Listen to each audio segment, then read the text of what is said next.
As an investor who wants to get in on SpaceX IPO with little opportunity, there is a couple of funds who buys private companies.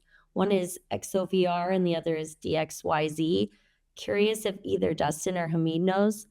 Now let me move on to, he says, XOVR and DXYZ both have an interest in SpaceX, FYI. Yeah. So the problem is that their pricing of these other companies, first of all, it's going to be second order removed, meaning like at most 5 to 10% of these companies' funds is going to be invested in SpaceX. They probably have like 9 or 10 or 15 other investments as well. I haven't looked at either one of them in particular, but this is how these things work. So there are very few funds that are invested in just one thing, right? So these funds are most likely invested in at least 10 things. So let's just assume that 10% of their holding is SpaceX. Their current price probably reflects the expected $1.7 trillion valuations of SpaceX, meaning like people are already expecting that. So if SpaceX IPOs at 1.7 trillion, it's unlikely that these funds would all of a sudden have this enormous upside that they would go up in any significant way. Unlikely, in my opinion, just to be clear. But if it goes down, like if SpaceX IPOs at 1.7 trillion, and then 2 weeks later it's trading down 10 or 15%, which is not uncommon for IPOs, by the way. It's quite possible that these companies will also get hit. These funds will also get hit. So I would say be cautious. That's my take. I'm not going to be investing in any fund that is a step removed from a direct investment, as a matter of fact. So I would have loved the direct investment in SpaceX when it was a $200 or $300 billion company, but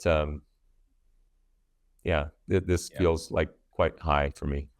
For me, if I were interested in the SpaceX IPO, I would just tell myself it's okay to miss out, because I wouldn't want to do, like what you said, I wouldn't want to be buying these second degree investments. I'd want to own the direct stock at the right price.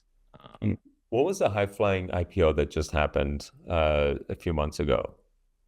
We've talked about that stock a few times. It's the design company. Figma. What is that at now? I'm looking up their stock. It's $21, and that stock went up to $125 at IPO or post IPO. I think it IPO'd at what did it IPO at? I want to say 33 or maybe $40, somewhere in that neighborhood. Went all the way to 125. So it felt like people missed out on this IPO that came out at sub $40, and today you can buy it for $21 a share, right? There's a lot of that kind of story. Like when Robinhood IPO'd, it IPO'd at 40, went all the way up to $87 at its high, and then came crashing down, and I started buying at 15, went all the way down to $7 a share post IPO. So some of these companies, even when they're there's a lot of extreme excitement for them, sometimes they do still crash post IPO. Not always. It does happen sometimes where they stay up, but and this is an Elon Musk company, so there's a lot of enthusiasm for Elon, but also Elon has been much more promises than deliveries lately. So it's, I would exercise a little bit of caution. I'm a fan of Elon. I'm a fan of SpaceX, but I'm gonna stay away from it. And what those types of charts show to me is you have the market that cannot control its FOMO, its fear of missing out. So if you can control your own FOMO, you have an advantage. Right. One of the things that one of the greatest lines, and I love that Warren Buffett has a line for everything, and you just touched on this just a second ago, which is that I don't need to make money on everything. Yeah.